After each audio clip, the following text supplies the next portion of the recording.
How can you use maps in the Apple Watch? Let's get started and let's explain that. If you are new on Foxtecc, subscribe and that way you will not miss anything.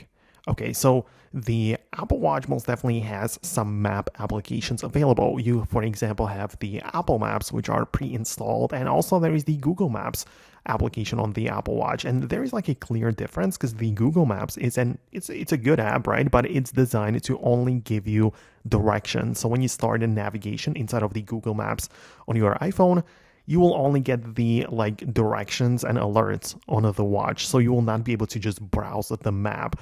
Whereas the Apple Maps, on the other hand, also gives you the directions and all of that, but you can also just start browsing the regular map on the watch, right? So it's not like the same experience as on the iPhone naturally because the screen is kind of small, but you can just zoom out, move across the map. You can see your location, the points of interest on the map, right? So you can browse some different places and even use the search feature. So you can look up for like, different places on a map, even like specific points of interest like restaurants or parks or all of that kind of stuff. So not just looking up the names of the cities, but even a different like types of points on the map. But also obviously the cool thing about it is that if you have a cellular Apple Watch with an active eSIM, you can also use it for, without the iPhone, and just set up, browse the map, set up some directions or get to some different places or whatever, but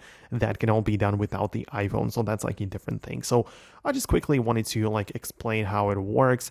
Most definitely let me know in the comments below if you learned something new, or if you still have some additional questions, you can use the comment section below. Most definitely subscribe for upcoming tutorials and videos similar to this one, and I'll see you later. So stay tuned for more, and I'm gonna talk to you in the next upcoming videos.